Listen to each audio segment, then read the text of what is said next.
Suhu ekstrim yang nyaris menyentuh angka 50 derajat Celcius terjadi di Makkah dan juga Madinah membuat jemaah haji banyak yang mengalami sakit pernafasan atas, mulai dari flu hingga radang tenggorokan. Bahkan tak berhenti di sini, ada pula yang mengalami heat stroke yang sangat berbahaya jika tak cepat ditangani. Kalau di sini karena cuaca iklim yang kering, terus karena pola makan yang berbeda dan karena jam biologis yang berbeda juga sehingga mengakibatkan daya tahan tubuh menurun dan penyakit bisa mudah masuk. Yang dilakukan segera menurunkan suhu tubuhnya yang tinggi dengan melonggarkan pakaian. Heat stroke adalah serangan mendadak di wilayah panas.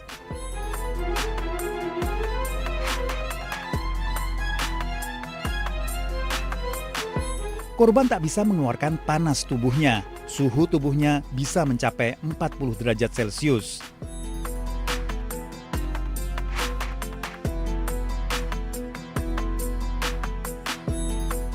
Dalam kondisi linglung hingga pingsan bisa berakhir pada pecahnya pembuluh darah di otak dan bahkan kematian.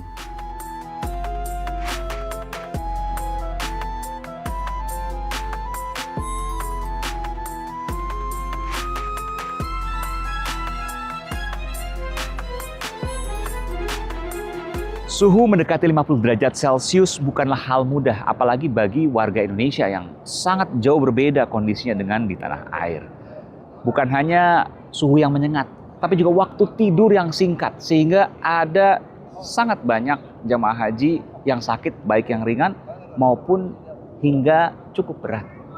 Tapi satu hal, apapun yang terjadi tidak menyurutkan niat mereka untuk bersujud pada Tuhannya yang mereka mungkin tidak akan pernah menemukannya lagi di waktu-waktu ke depan.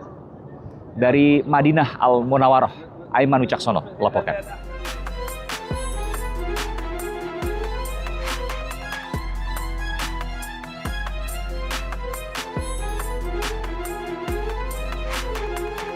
Amerika Serikat dan Iran dilaporkan telah mencapai kesepakatan awal untuk memperpanjang masa gencatan senjata selama 60 hari.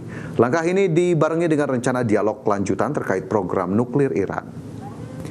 Kabar kesepakatan awal gencatan senjata ini mendorong harapan baru akan berakhirnya konflik bersenjata antara Amerika Serikat dan Iran yang telah berlangsung sejak 28 Februari lalu.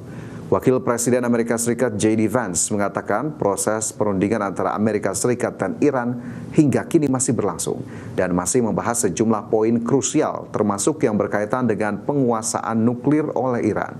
Vance menyebut Iran memiliki niat baik dalam negosiasi yang tengah berjalan.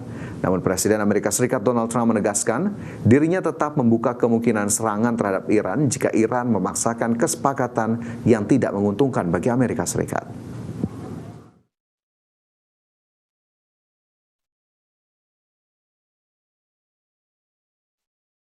Perdana Menteri Israel Benjamin Netanyahu menegaskan akan terus memperluas penguasaan di wilayah Gaza hingga lebih dari 70%. Namun sejumlah pihak menyebut langkah Netanyahu tersebut bertentangan dengan kesepakatan gencatan senjata yang dimediasi Amerika Serikat pada Oktober tahun lalu. Perdana Menteri Israel Benjamin Netanyahu menegaskan telah mengarahkan militer Israel untuk merebut lebih banyak wilayah di jalur Gaza, bahkan hingga 70%. Adapun hingga saat ini, Israel telah secara efektif menguasai sekitar 64% wilayah Gaza yang kini hancur akibat agresi Zionis Israel dalam 2 tahun terakhir. Netanyahu telah berulang kali mengatakan militer Israel mengendalikan lebih dari 60% wilayah Gaza dan akan lebih banyak wilayah Gaza akan direbut oleh Israel. Sejumlah kalangan menilai pernyataan Netanyahu tersebut dinilai bertentangan dengan kesepakatan gencatan senjata yang dimediasi Presiden Amerika Serikat Donald Trump dan disepakati Israel serta Hamas pada Oktober 2025. Dalam perjanjian itu, militer Israel seharusnya mundur ke garis demarkasi yang dikenal sebagai Yellow Line yang membuat Israel hanya menguasai sekitar 53% wilayah Gaza. Meski demikian, serangan Israel di jalur Gaza terus berlangsung. Bahkan pada Selasa lalu, serangan Israel menewaskan seorang kepala kelompok sayap dari kelompok Hamas.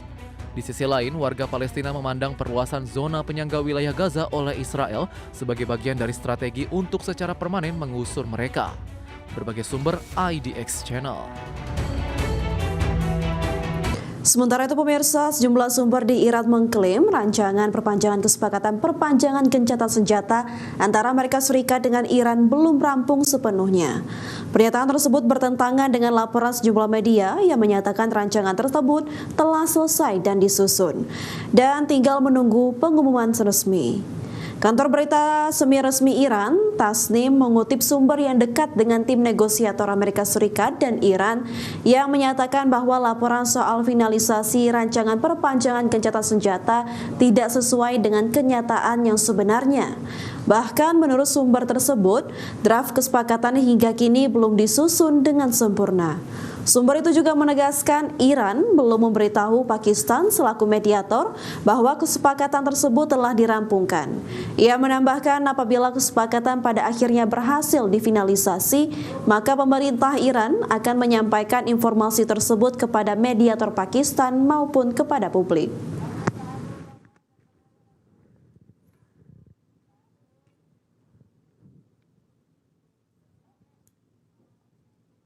Berikutnya pemirsa, Komisi 1 DPR RI menyoroti pentingnya penguatan teknologi digital dalam perekonomian nasional, di mana pemerintah perlu mengembangkan roadmap ekosistem kecerdasan buatan atau AI untuk mendukung pertumbuhan ekonomi.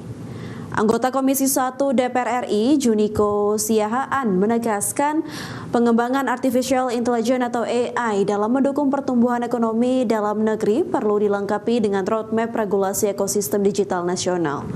Hal ini perlu dilakukan pemerintah agar manfaat besar penggunaan teknologi AI berdampak luas terhadap perekonomian. Karena ini berakibat terhadap perbankan, terhadap pendidikan, terhadap e-government, program-program pemerintah nantinya.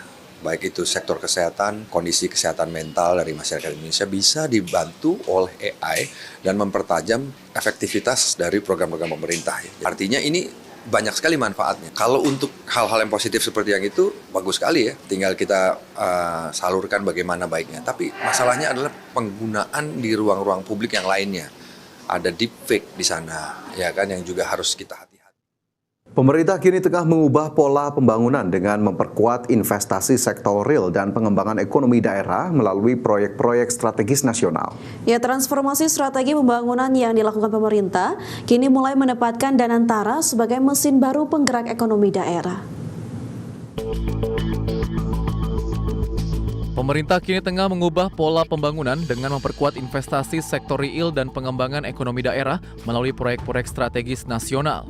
Pembangunan kini tidak hanya dilakukan melalui transfer ke daerah, tetapi juga lewat instruksi Presiden, bantuan Presiden, hingga proyek investasi strategis nasional yang dijalankan pemerintah pusat. Menurut Ketua Komisi 11 DPR RI Muhammad Misbahun, transformasi strategi pembangunan yang dilakukan pemerintah kini mulai menempatkan Danantara sebagai mesin baru penggerak ekonomi daerah. Sejumlah proyek-proyek investasi yang telah diresmikan Presiden diarahkan untuk memperkuat sektor real sekaligus menciptakan pusat-pusat pertumbuhan ekonomi baru di daerah.